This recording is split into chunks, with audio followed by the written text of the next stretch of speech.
এইকেইদিন বৰষুণত এটা কথা লক্ষ্য কৰিব যে বৰষুণৰ পানী গছ-গছনিৰ পাতসমূহত লাগি ধৰে। কিন্তু আপুনি যদি ভালকৈ চাই দেখা পাব যে বৰষুণৰ পানী কচুপাত বা পদুম ফুলৰ পাতত লাগি নধৰে। এইটো কিয় হয়? আমি যদি গছৰ পাত এটা ওপৰৰ পৰাই চাওঁ তেতিয়াহ'লে এইটো এনেকুৱা দেখা যাব। কিন্তু এই গছৰ পাতটোৱে যেতিয়া আমি অনুবীক্ষণ যন্ত্ৰত চাম তেতিয়াহ'লে দেখিবলৈ এনেকুৱা হ'ব। আৰু ইয়াত এই ত্ৰিভুজ সদৃশ বস্তুবোৰ হৈছে অণু পৰমাণু। আৰু এই অণু পৰমাণু এটা অণুৰ পৰা আন এটা অণুলৈ এটা নিৰ্দিষ্ট গেপ থাকে। আৰু এই গেপটোৰ ওপৰত ভিত্তি কৰি পানী গছৰ পাতত লাগি ধৰি থাকিব নে নাথাকে এইটো নিৰ্ভৰ কৰে। এতিয়া চাওক, এইটো হৈছে এটা সাধাৰণ গছৰ পাত। এইটো কোনো ধৰণৰ কচুপাত বা পদুম ফুলৰ পাত নহয়।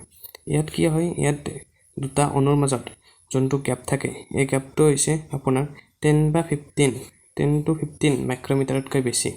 আৰু এইটো 10 to 15 মাইক্ৰমিটাৰতকৈ বেছি হোৱাৰ বাবে যেতিয়া ইয়াত পানীৰ টোপাল এটা পৰে এই পানীৰ টোপালটো এই গেপবোৰৰ মাজত অতি সহজে সোমাই যাব পাৰে। আৰু যেতিয়া এই পানীৰ টোপালবোৰ গেপবিলাকৰ মাজত সোমাই যাব এইটো ইয়াত খাপ খাই ধৰি থাকে আৰু সেইবাবে এই পানীৰ টোপালটো আপোনাৰ পিছলি নাযায়। তো আপোনাৰ এই পানীৰ টোপালৰ কিছু অংশ গেপবোৰৰ মাজত সোমাই যোৱাৰ বাবে এই পানীৰ টোপালটো পিছলি নাযায়, বৰং ইয়াত খাপ খাই ধৰি থাকে। কিন্তু পদুম ফুল বা কচুপাতৰ ক্ষেত্ৰত কি হয়, এই আপোনাৰ যোনবিলাক অণু পৰমাণু থাকে এইবোৰৰ মাজত গেপটো 10 to 15 মাইক্ৰমিটাৰ থাকে, অৰ্থাৎ সাধাৰণ গছনিৰ পাততকৈ কম থাকে। আৰু এই গেপটো কম হোৱাৰ বাবে ইয়াত যেতিয়া পানীৰ টোপাল এটা পৰে এই পানীৰ টোপালবোৰ ইয়াত সোমাই যাব নোৱাৰে।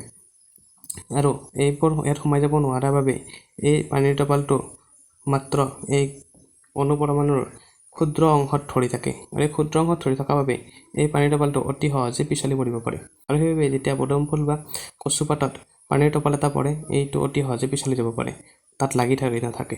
ইয়াৰ উপৰিও কচুপাত বা পদুম ফুলৰ পাতত এটা মমজাতীয় পদাৰ্থৰ আৱৰণ থাকে।